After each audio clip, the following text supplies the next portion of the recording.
Estamos iniciando o nosso Papo do Bem pela Rede Luz Espírita e hoje nós temos a grata satisfação de contarmos com a presença do Dr. Marzo André Xavier Bueno, e que é trabalhador da Casa Espírita, Associação Espírita Esperança e Caridade.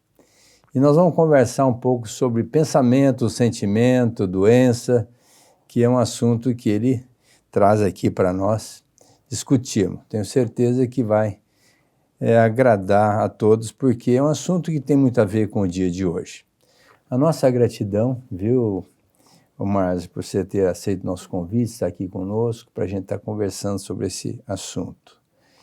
E fica aí para você fazer as suas considerações.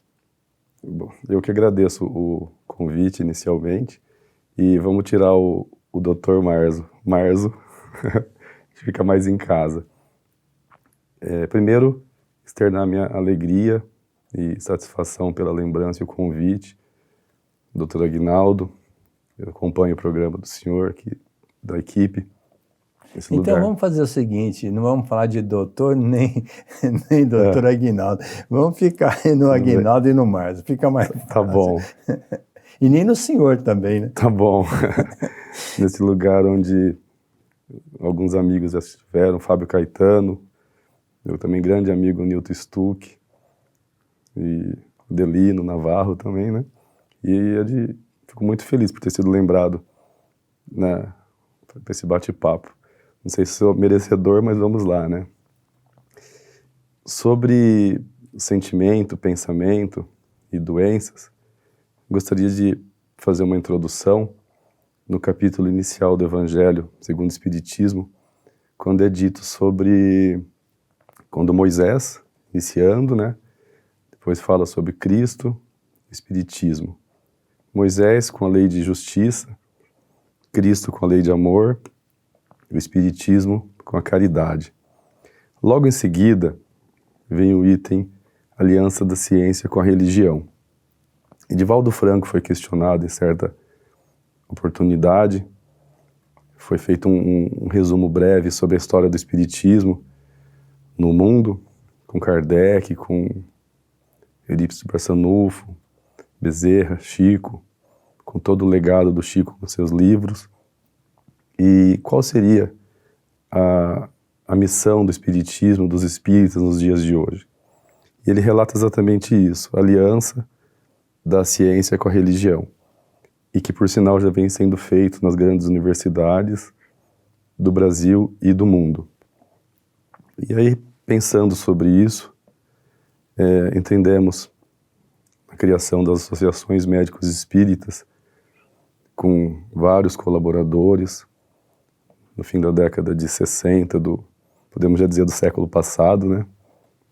No Associação Médica Espírita de São Paulo, depois Associação Médica Espírita do Brasil, na década de 90, do Internacional também, que foi bastante conduzida e de forma com grande excelência para a doutora Marlene Nobre, que já encarnou, e com estudos sobre todas essas questões envolvendo ciência dos homens, ciência física e ciência espiritual, então medicina e espiritualidade. E nossa conversa de hoje está baseada em alguns livros da doutora Marlene Nobre, na coleção do André Luiz, algumas palestras de médicos da Associação Médico Espírita, onde eu acho interessante colocarmos um conceito inicial para adentrar o assunto do que é feito o ser humano. Não só o homem, o ser humano como homem e mulher, não só físico. O ser humano, o que constitui, qual o corpo que constitui esse ser humano. E aí nessa pesquisa, nesses estudos, observamos a presença de alguns corpos, algumas formas que constituem esse ser humano. O espírito, que chamamos de alma quando encarnado, o corpo físico e o corpo espiritual e o corpo mental. Então são corpo físico, espírito, que chamamos de alma encarnado, corpo mental e corpo espiritual. O corpo espiritual é dividido em 3 corpos, que chamamos de perispírito, corpo espiritual, ou modelo organizador biológico, que seria o corpo astral, corpo causal, corpo vital. Então, por que fazer essa introdução toda? Tudo isso é formado a partir do fluido cósmico universal. Então, vamos lá. O fluido cósmico universal dá origem ao corpo mental, que dará origem ao corpo espiritual, ou perispírito. Pensando assim, é interessante colocarmos um outro conceito para poder somar a isso no final. Os nossos pensamentos, eles não surgem do cérebro, como há alguns conceitos na medicina física atual. Entendemos dentro da doutrina espírita que pensamento é originário do corpo mental. Sendo o pensamento originário do corpo mental e que é produzido a partir dos sentimentos, então primeiro vem o sentimento, em coisa de milésimos de segundo vem o pensamento, surgindo no corpo mental. Este pensamento, produzido no corpo mental, que agirá de forma direta na formação do perispírito, ou corpo espiritual. E também, mais uma vez, dentro do conceito espírita, o perispírito é que, como modelo organizador biológico, organizará nossas células na formação do corpo físico. Isso desde a nossa concepção, dentro da barriga da mãe, no útero, nossa formação como ser humano que somos. E então cada um desses elementos do corpo espiritual que foram produzidos, que surgiram a partir do corpo mental, do pensamento produzido pelo corpo mental, dará origem à constituição dessas células que formará o ser humano. Então, tentar dividir um a um. Corpo astral, corpo causal e corpo vital. Então, inicialmente, o corpo vital como sendo o que dá brilho nos olhos. Aquele luz de viver, luz de estar presente encarnado. Lembrando que assim que desencarnamos, ele volta, esse corpo vital, retorna ao fluido cósmico universal. Já o corpo causal, ele ele realiza uma influência direta na formação das nossas células bem inicialmente, nosso DNA, trazendo lembranças de vidas passadas, situações que vivemos em encarnações passadas, selecionando as melhores células a serem germinadas e formar o novo embriãozinho. Então, o corpo causal tem uma influência direta sobre isso daí. Então, fazendo aquela retomada na ideia inicial. Se o corpo mental é produzido a partir do fluido cósmico universal, ou plasma divino, que circunda toda a nossa atmosfera, a partir dos pensamentos produzidos, que surgem dos sentimentos e produzidos no corpo mental, há a produção do perispírito ou corpo espiritual, que influencia diretamente na formação das nossas células. Então, entendemos que sentimento produz pensamento, que influenciará na formação do perispírito, influencia na nossa forma de ser, tanto para coisas boas como para as doenças também. Tem uma frase de um psiquiatra, Torian Stevenson, que ele coloca assim, que a ciência progride na medida dos funerais. Ele desencarnou, se eu não me engano, em 2008. E como entendemos essa frase? Repete a frase, por favor. A ciência progride na medida dos funerais. Se não for com essas palavras, é mais ou menos. Sim.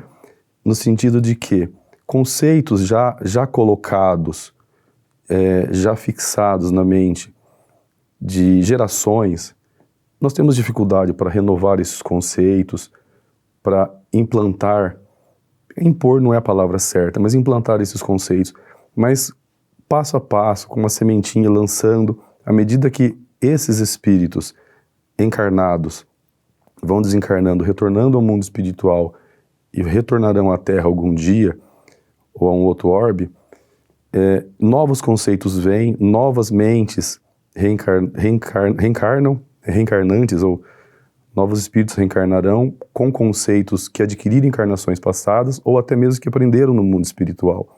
Lembrando que a nossa vida real é no mundo espiritual, né? Aqui é uma vida passageira.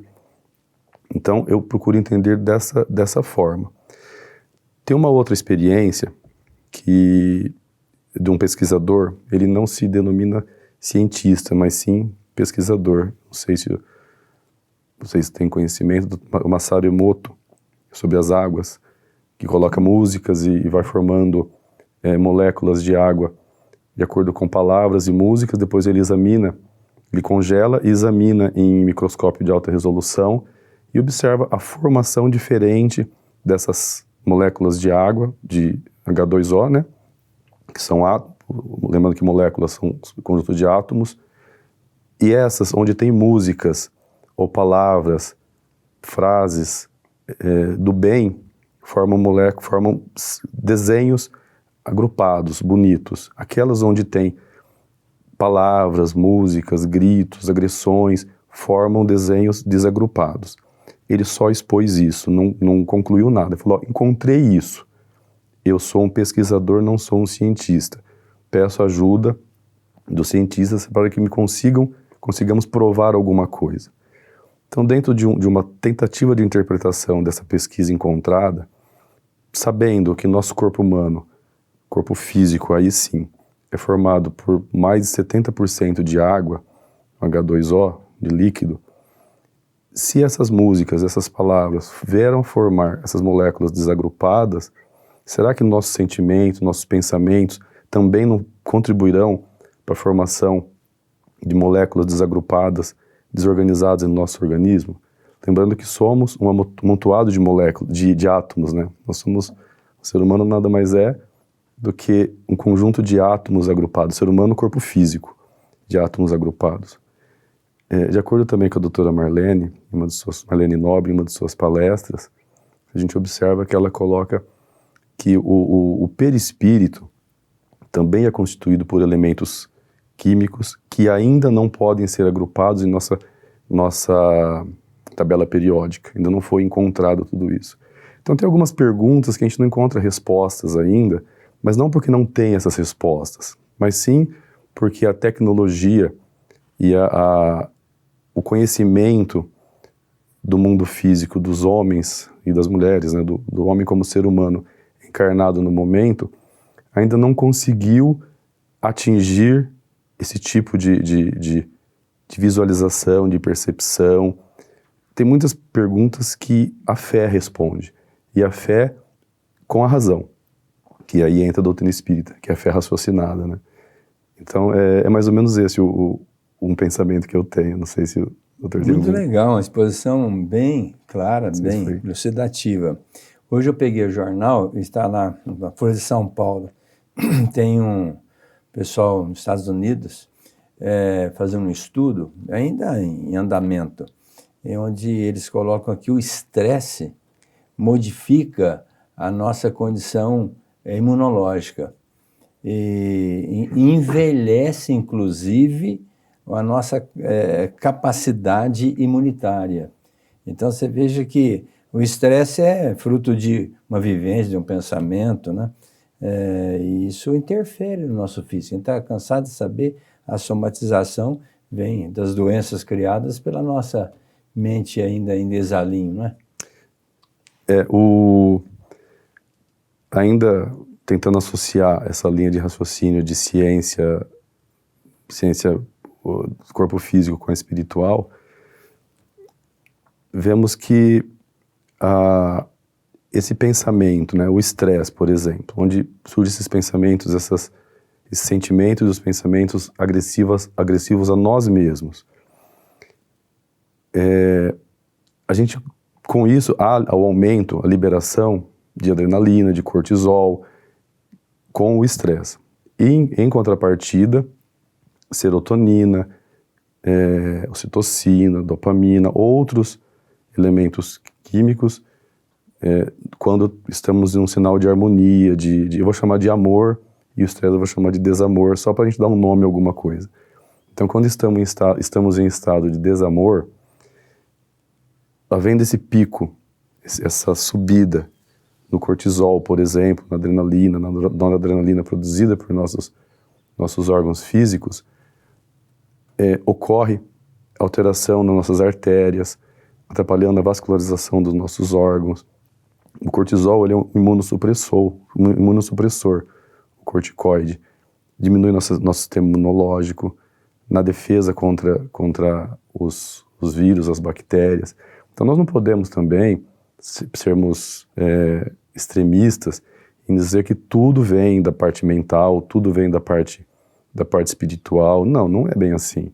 Se a gente entrar em contato com vírus, com bactérias, com agentes agressores do nosso organismo, eles também nos farão mal. Alimentação inadequada, a falta da prática da atividade física, isso também nos fará mal. Mas é tudo uma soma de coisas. Daí a aliança da ciência com a religião, da parte física com a parte espiritual. Nem só um, nem só outro. E um sinergismo, né? Uma soma. Essas naturezas, né? A natureza física, somática, mental, psicológica e espiritual, elas são interligadas. Não tem como o espírito sofrer qualquer tipo de agressão sem repercutir no físico, como também não tem jeito do físico sofrer uma agressão sem repercutir no espírito. Está tudo interligado. E a gente sabe que a mente é esse grande instrumento que a gente tem para delinear a nossa vida. Como diz o Emmanuel, pensamento é vida, né? O que a gente pensar, nós vamos viver. Então é fundamental que a gente entenda que essa harmonia mental, essa harmonia espiritual, emocional, tem tudo a ver com o físico. Por isso que se diz mente sã, corpo são, né? A nossa saúde depende, como você disse, de muitas coisas, né? Que até as nossas viciações interferem, né? Mas isso já retrata mais ou menos uma mente em desalinho, né? Em desamor para consigo mesmo, né? E eu acho que um fato interessante a gente reforçar é a questão de que onde há pensamento, há corrente mental. Eu enxergo isso de uma forma bem interessante, como se estivéssemos no centro de uma teia de aranha, onde nós, seres humanos, somos o centro da teia, o centro dessa teia. E os nossos pensamentos produzem as correntes mentais, que seria a teia de aranha, que capta tudo que passa por perto. Então, se estamos com uma sintonia mental positiva, captamos pensamentos que circundam-nos da mesma forma. Se tivermos com um pensamento, com uma linha mental, com uma vibração pessimista, de desamor, de desagrado, também nos conectaremos com essas outras mentes que pensam da mesma forma. Então, o semelhante atrai semelhante. Se agimos pelo bem, com boas intenções e com práticas no bem, nos sintonizaremos com espíritos bons, com pensamentos bons. E o contrário também é verdadeiro. Então, além de o sentimento dar origem ao pensamento e nós mesmos fazemos mal a nós mesmos, na nossa produção, na nossa síntese celular, também nos conectamos com outras entidades, outros pensamentos que ficam à espera, observando nossa forma de agir, forma de pensar, nossas intenções, nossas atitudes, para nos influenciarmos para o bem ou não para o bem. Lembrando que isso que quando a gente fala de os irmãozinhos desencarnados, não são espíritos do mal, isso não é assim, são simplesmente seres que desencarnaram e que talvez estão em algum estado de perturbação, necessitando de esclarecimento, de ajuda, de conversa, e devem ser tratados com respeito, com amor, assim como nós somos tratados com respeito, com amor, por nossos guias espirituais, que muitas vezes se decepcionam conosco também.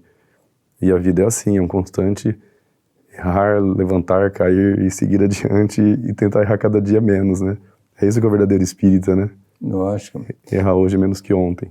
Quando Jesus disse que se os vossos olhos forem trevas, que grandes trevas serão.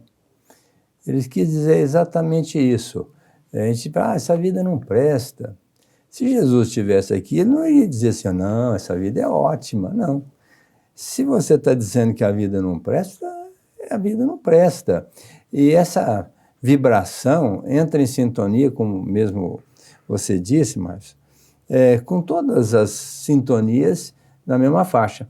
O pensamento, o sentimento de ódio, rancor, de ciúme, de paixão, em desalinho, vibra em torno de 20 Hz. Agora, o sentimento de amor, né, de compaixão, vibra em torno de 500 a 600 Hz. Então, veja que cada tipo de pensamento, e o que você disse, elabora, é fruto de um sentimento, elabora uma faixa vibratória e vai emanada da criatura. Se você estiver na sintonia dela, você vai captar e vai assomar ao seu sentimento, à sua capacidade vibratória, aquela vibração. Agora, como você disse, se tiver uma sintonia boa, elevada, também você vai captar essa outra energia.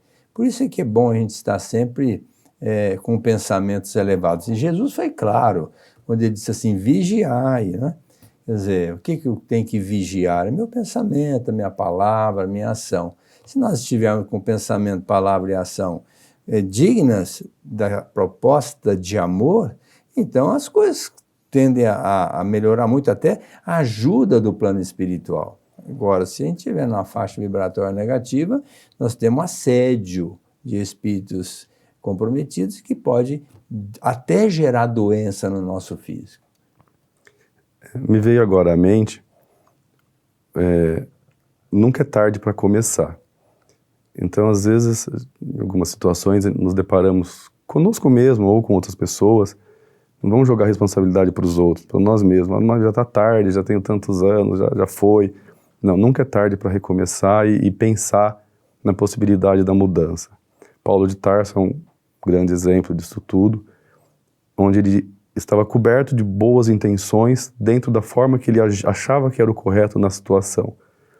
E, de repente, a caminho de Damasco, quando encontra com Jesus, aquele luz toda, ele cai ao chão, sem enxergar nada, e simplesmente pergunta, o que queres de mim? Ele mudou o vetor. Ele estava fazendo as coisas, as situações que ele achava certo, na época, pensando ser justo, perseguindo Jesus. Quando ele percebeu que estava no caminho errado, ele mudou o vetor, mudou o lado e começou a defender aquele que nosso mestre, nosso Senhor Jesus Cristo, passando a se chamar Paulo de Tarso. Então sempre, nunca é tarde para recomeçarmos, para reiniciarmos e tomarmos o caminho correto. Se for possível, tem uma outra passagem bíblica, quando Jesus, na divisão do vinho e do pão, terminou na festa de casamento, acaba o vinho. E sua mãe, Maria Santíssima, chega a ele e fala, filho, acabou o vinho, precisamos fazer alguma coisa. Ele fala, mãe, não está na hora ainda. Aí a mãe, Maria, vai até os funcionários que estavam ali com ele, os amigos, né? E fala, vá até meu filho e faça tudo o que ele pedir. Aí ela colocou Jesus numa empreitada, né? Numa situação, chegaram até ele, o que queres, mestre? Aí ele teve que tomar providências. Pediu para colocar a água dentro dos galões e transformou em vinho. Então nós observamos, eu acho que mais importante do que o fato em si, a mensagem que vem dentro desse fato. Ele não colocou o vinho direto dentro dos galões para continuar a festa, mas sim colocou a água e transformou em vinho. Então seria a mensagem da transformação. Então, estava na diversão, na festa, independente de vinho, o importante é a mensagem da passagem bíblica. A necessidade da transformação em cada um para que a vida continue, para que a esperança, a alegria, a força de viver continue. Então essa transformação interior que nós não podemos ficar esperando só do outro.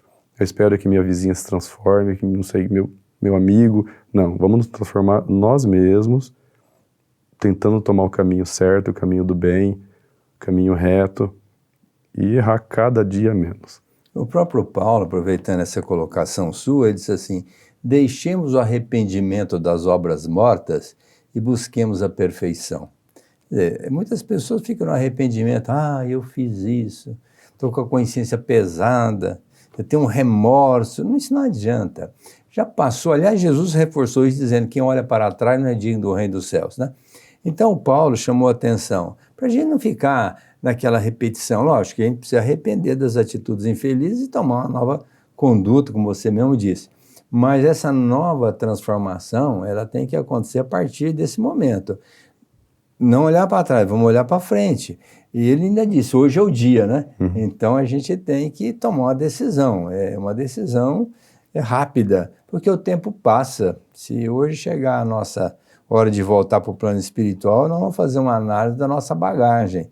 E às vezes não está lá com essa moral toda, né? Então é importante a gente buscar essa transformação. E o modelo e guia é Jesus, né? Sem dúvida nenhuma que ele é o nosso mestre.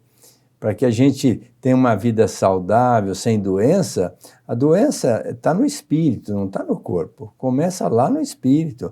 Trazer uma bagagem de trás complicada e às vezes não a modificamos nessa existência e vai acabar na doença. E ninguém quer ter doença, ninguém quer sofrer, não é, Márcio? Eu acho que toda doença, ela traz uma mensagem. A pergunta que nós devemos fazer, no nosso modo de entender, é não por que eu estou doente, mas para que eu estou doente. O que essa doença está me trazendo de mensagem? Onde foi que eu baixei minha vibração? O que é que eu estou fazendo de errado com o meu corpo físico, com o meu corpo espiritual, para que tenha se manifestado essa doença em mim? Eu corrigindo meus sentimentos, meus pensamentos, há uma transformação perispiritual. Com isso, há uma transformação no corpo físico. O que acontece algumas vezes é o imediatismo do ser humano, achando que isso acontece de uma maneira muito rápida, e não é tão rápido assim. Tudo demanda esforço, tudo demanda sacrifício, tudo demanda estudo, trabalho. Isso toma tempo. Ninguém nasce sabendo. Reencarna sabendo de encarnações passadas. Mas coisas novas a gente precisa aprender a todo instante. Estamos num caminhar constante de aprendizado, de aprimoramento, que isso vai durar muito tempo. Chico, certa vez, foi questionado sobre a transição planetária, mundo de regeneração, e foi dito, ainda neste milênio as coisas acontecerão, lembrando que até o último dia, milênios são 1000 anos, né? Então a gente quer para nada pra que sim, né? Não é assim. Quanto tempo nós demoramos para estragar tudo isso? Então, quanto tempo vamos demorar para consertar tudo que estragamos? E nós fazemos parte disso, de toda a construção positiva de 10, 15, 20, 30, 100 anos atrás, e toda a construção negativa dessa mesma data, nós fizemos parte disso. E hoje estamos colhendo os frutos positivos e negativos dessas construções que nós mesmos fizemos. Não é herança para os outros. Herança para nós mesmos, nós vamos reencarnar nesse planeta novamente, provavelmente, não sabemos se talvez em outro orbe melhor ou não melhor, mas estaremos por aí, colhendo os frutos do que plantamos. Mas quero agradecer muito a sua participação, foi muito interessante, trouxe tantos subsídios. Nós temos que encerrar o nosso programa, porque o tempo nos cobra. Nossa gratidão e até uma próxima. Um abraço a todos e até a semana que vem com o nosso Papo do Bem. Que agradeço.